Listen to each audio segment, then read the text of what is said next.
Hey, my lovelies. All right, I'm just going to admit it, even though we are only in the early days of September, summer is starting to feel like a rather distant memory. So to help ease the transition back into our daily routines, I thought it would be a good idea to share some quick and easy dinner ideas that are nutritious, delicious, and come together in a flash. Today, I'm sharing 3 of my absolute go-tos for those busy weeknights where you just don't feel like cooking. First up, I have my shrimp scampi pasta. This is one of those rare dishes that you can get on the table in 15 minutes or less. I guarantee it. For this recipe, you're going to want to get started by heating some water up on the stove. That's the water you're going to use to boil your pasta. And while that water is heating up, we are going to turn our attention to our delicious shrimp scampi. This all starts with a skillet heating up on the stove over medium-high heat. To that, we are going to add a good helping of butter.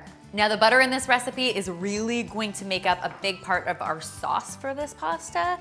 So, don't skimp. Don't skimp on the scampi, my friends. It's not a good idea. Once that butter is melted and nice and foamy and frothy, it is time to add some garlic. In this case, I've got 2 cloves of minced garlic happening, and the moment it hits the pan, you are going to know because your kitchen is going to smell incredible. That means it is time to add your shrimp. I'm using some peeled shrimp with the tails removed. That's my favorite kind of shrimp to use in cooking because you don't have to do it after the fact, which I love. Once that shrimp hits the pan, you are also going to add your asparagus. I have a whole bunch of asparagus here. I just chopped it into quarters. And then, for the real secret to making this recipe sing, I have my white wine. If you are not into cooking with wine, not a big deal, use some chicken broth instead. Once that wine hits the pan, you can season this mixture up with some salt, some pepper, and a dash of red chili flakes if you feel so inclined. Pop the lid on that bad boy and then turn your attention back to your pasta. Today, I am using fresh pasta. Why I love fresh pasta so much? It cooks in under 2 minutes. There is a lot to like about that. If you don't have fresh pasta on hand, not to worry, you could definitely do this with dry pasta as well. It just takes a little longer to cook. Once your pasta is cooked, you can simply drain it into your colander and then turn your attention back to your shrimp scampi skillet. When you pull that lid off, you are going to be in for a treat. You simply want to spoon all of that awesomeness over top of your pasta.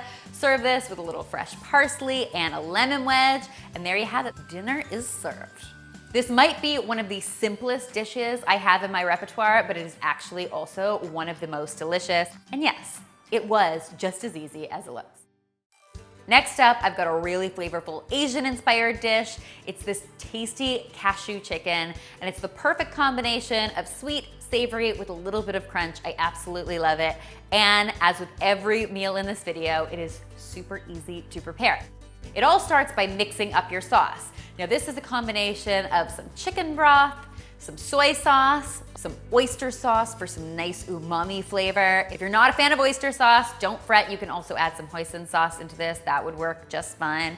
I'm going to add a little dash of sesame oil, some brown sugar for some sweetness, some garlic, and I'm going to grate in my ginger. You guys know fresh ginger is the only way to fly. You want to grate it in right before you get cooking. That's how you get that great spice that ginger is known for. That great spice. Get it? And finally, to help thicken this sauce up, we are going to add a bit of cornstarch, and I just whisk that yumminess in, and then we'll get started on cooking up our chicken. Once again, I've got a skillet fired up on the stove. In this case, I'm using non-stick just to make the cleanup a little bit easier. I'm also going to add just a splash of oil, and then in goes my chicken. I am using some boneless, skinless chicken breast that has just been cut into 1-inch cubes. This is going to help our chicken cook really quickly and evenly, and of course, keep this meal as efficient as possible. We're going to season our chicken with a little bit of salt and pepper and then cook it until it is no longer pink.